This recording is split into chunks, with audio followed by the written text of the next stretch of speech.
Welcome to the Young Leaders Podcast. I'm your host, Melina, and I'm super excited to bring you this podcast where we explore the journeys and advice of successful leaders. Today's guest is an energetic connector and healthcare innovator who's all about bringing people together in meaningful ways. As a partner at Caring Support, he's revolutionizing how health and wellness organizations find top talent while helping individuals build fulfilling careers. Please welcome the kind, funny, and unstoppable connector, James Smith. Welcome to the Young Leaders Podcast. James, how are you doing today?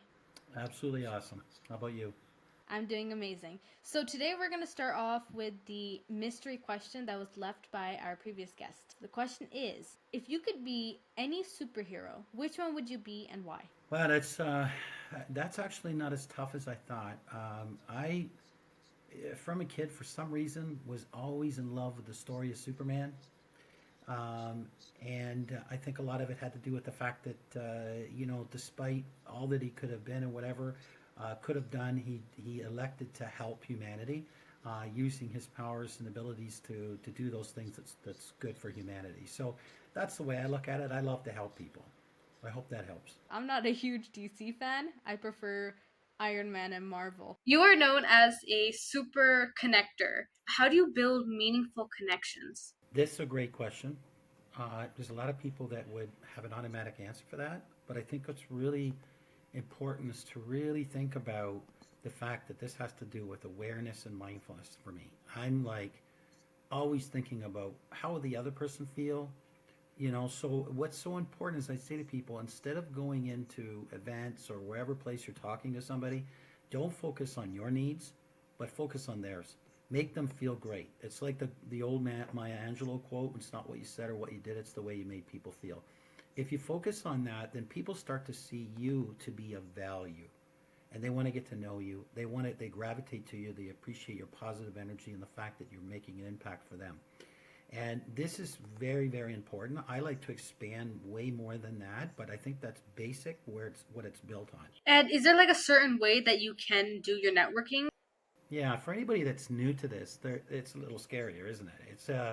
And that was for me when I first started, believe it or not. It's just that the more you do it and you keep pushing yourself, you start to really figure out who you are, what you're passionate about, what's your for lack of a better term, elevator pitch.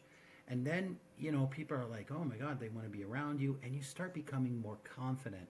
And then you're able to just walk right up to people because, the one thing that a lot of people will say all the time to me is say, hey, you know what, James? Yeah, I totally get that. And then sometimes I wonder, do they really? The beautiful part of being confident to this degree is you no longer, or let me correct that and say you're free of what other people think because you don't focus on that. You're out there building rapport with people, making it about them, hoping they love it. And I tell people, please stop trying to make everyone happy. That's the job of a bottle of wine. And people start laughing, and I go, it's true. And I said, what you're doing is you're finding your tribe. You're finding the people that relate to you, that appreciate the fact that you care, you actively listen, and then you respond. And I'm a big advocate of emotional intelligence. So I'm always saying people, please practice compassion and empathy. It's okay to be vulnerable. So a tip I always say for people that are new to networking is when you go to an event, look around the room and find the people who you can see are confident. They move around the room. They know a lot of people. And you go, okay, that's the people I need to go after. And you walk up and you take 5 seconds to say, hi, I'm new. I was wondering if you could help me. That's it. And that's how it starts. And then they could walk around the room with you, introduce you, and then you can start getting a feel for it. And if you keep doing it, it can change your life. It really can, in a great way. And then when you want to reach out to your network, how can you do it in a way where it doesn't feel like you're using them? Because like when I try to reach out to my network, I don't want it to seem like I'm asking for so much, especially since I'm young and I don't want it to seem annoying at a point. So how can you do that in a way where it doesn't seem like you're trying to use them just for your tasks? Absolutely. And then also, like in places like LinkedIn, I always say to people, don't be just selling to people. Don't be trying to, or in you saying in another way is saying, oh, I'm using my connections. Like we all know the people that are in our lives that the only time you hear from them is they need something from us. And I think that's a shame. So instead, what if you get up in the mornings and you say, you know what, here's the people that I want to keep in touch with regularly, and maybe one day I'll need a favor from them. So how would they respond to that? Well, I'm not going to lead with asking for the favor. I'm going to always practice a sense of gratitude. And I'm going to think, hey, I'm going to reach out to Melina today. I think she's so awesome. And I just want to say thank you for being a friend in my life, that's there for me whenever. And all I'm doing, and this is so important because I tell people, please don't do this unless you mean it because it has to be authentic. Inspire people, make them feel amazing, and then they're inclined to say, that's the person they're going to help when they need a favor. Is that, But if you like start doing that, what if they like realize that you're just trying to like ask them for help? Because I know that when I try to ask others for help, I only ask them for one thing. I mean, I still stay in touch with them. Like I'll message them. Sometimes I have some people that I'll just be like, "Thanks for helping with this," and then I only ask them for like one or two things. But then if there's something more that I need help with, I just feel like it's too much. Like, is there like a limit for that, or how do you? well, not necessarily. But I think what we have to do is we have to back up for a minute and say, if am I always willing to help them whenever they need something? Am I helping them? So then it's an easy back and forth and ebb and flow, right? But I think also I always tell people just be mindful of who is in your circle of friends or connections. And I said if these people don't understand the importance of helping each other out, then you have to wonder what are they doing there. And the reason I say this is everybody must bring value in your life. I don't care if it's a personal relationship or it's business. If they don't bring value, then you have to wonder, so I always say to people, do you bring value to them? In the senses of, are you, you do your best to be readily available, but you come back to them and you make them feel great, or you say, yeah, I'd be willing to help you out with that project, or oh yeah, I can get on the call if maybe you're feeling down, and I'm going to make it, try to pump you up and inspire you. Well, people never forget that, and then they weren't compelled to give back. That's the right people will do that. Okay. And if they don't, then you have to wonder, well, wait a minute, are they only in it for themselves? So, it's so important to have the right people in your life because it will change in how you operate. It's like a friend of mine said to me one time jokingly, he says, well, James, tell me my future. And I stopped and I was, I know he was joking, but then all of a sudden I turned around and said, yeah, show me your friends. And my buddy that was beside me was like, oh my God, that's so true. I said, yeah, because like the famous motivational speaker, Jim Rohn said that if he wanted to know who a person was, all he had to do was spend time with five of your closest friends and know exactly who you are. And that's the effect that our friends have, our connections, our network, that if we're tight with them. So those people need to understand that to be in your life, in your circle, they should be prepared to say, yeah, I really like Melina, I respect her, and I'm always willing to help her whenever she needs it because they know that you're going to do the same thing. Yeah. And then how do you know like that you have the right circle? Because I know sometimes when people are with it, they're like, "Oh yeah, this is my best friend. They'll do anything for me," and they just kind of put themselves in that lie. I guess sometimes. How do you know that it's the right person? How can you get out of it if they're not? Yeah, well, sometimes with maturity, you start to discern, those who are in it for themselves or whatever it might be. People might use others, and this is all terrible that people would do this. Of course, it does exist everywhere, and a lot of people don't even see anything wrong with it. And that's because I think that's all they've ever known. So the truth of the matter is, for me, it's really not hard anymore because I say to myself, okay, James, reflect on yourself for a minute.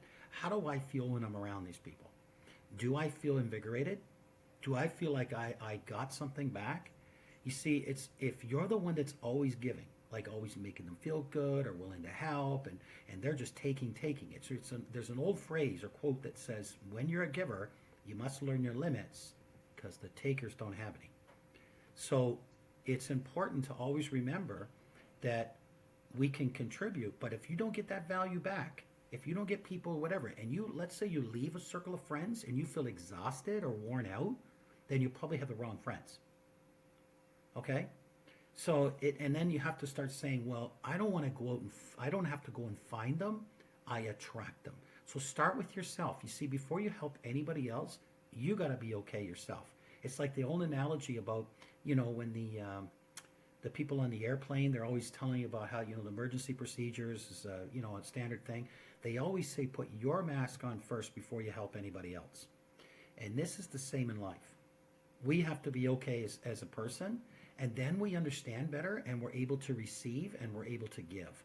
And you're going to detect very easily those who are only in it for themselves. And I'm not saying on a case-by-case basis, because sometimes people are having a bad day. What I'm talking about is every time you're with people and you find yourself exhausted, tapped out, and then you reflect on it and you think, yeah, all I've been doing is helping all the time. You know, but they're not capable of giving back. That might be where they're at. But that doesn't mean they should be in your circle of friends. You need to be around people who make you think, who push you outside your comfort zone, who cheer you on. They believe in you. They're not jealous. They don't want to practice any petty stuff. You know, there's a reason why I love your dad, because he's that kind of person. You see, he knows what it means to not only be kind, but how to give to people, and he also understands the importance of being able to receive. You were saying about the energy that it attracts the people. My dad tells me that if you always have a positive mindset and have that positive energy, that's the people you will attract. And he says kind of like radio waves, I think, radio signals. Like if you tune into one radio signal, that's the one that's all you're going to listen to. And if you tune into another one, then that's what you're going to be listening to. And that's kind of how it works with our energy. That if you're in a positive energy, then you will be only seeing positive people. And if you have like a lot of negative energy, then you'll only be meeting negative people. Yeah, you know, your network is really your net worth. And like for me, my platform of choice in social and developing a network is LinkedIn. I've got a big network on there, and for good reason. I love to network. So to me, that's virtual networking, and that's how I use it. But I always want to lead with helping others, not be going, hey, I need a favor from you. But the other thing too is that when people feel good about you and they see that you're engaged in a cool new project and you're building something very special with a real purpose, people gravitate to that. They want to be part of like your success, and they want to help you. Those are the people you want in your life. They're the ones who are going to say, hey, I can save you 5 years of grief. Do you want to do a call or whatever it is? Or I might reach out to them and say, hey, I've seen the awesome stuff you've done with your business, scaled it, all the things. So the question I have is, would you have time to talk a little bit? What it is it's the importance of having a mentor. And mentoring is very critical at any stage in your life. It's like saying, I have a coach, right? And this is the same in life. A lot of people, they detach themselves when it's emotionally, but it's the same thing. And I tell people, look, if you were given a book that costs $30, $50 or whatever, it could save 5 years of grief in your business, would it be worth $50? Of course it is, right? $50 is nothing compared to the pain of 5 years of trying to figure things out, right? But I also say, liken that with your life. What if there's a book or a person out there that could help you go through a lot of the things that you're trying to figure out and navigate emotionally and whatever it is? Those things are there in business and personal all the time, always. People say, oh no, personal and business are totally different. No, they're not, because we're there. And all the same, things, attributes that are us, whether they're good or bad, are all there. So it is critical to go to your network, nurture the network, meaning give to them, be there for them. When they see something happen, you cheer them on. You say, hey, good on you. Let me know if I can help you. And that helping might be just the fact you were cheering them on. They think, yeah, I'm getting the affirmation maybe I needed to feel like I can do this. Because that's the biggest problem people have with starting a business or anything of that magnitude. It's just getting started. That was very inspiring, James. I hope that everyone else found this episode just as exciting, inspiring, and full of new learnings as I did. And that's the end of this episode.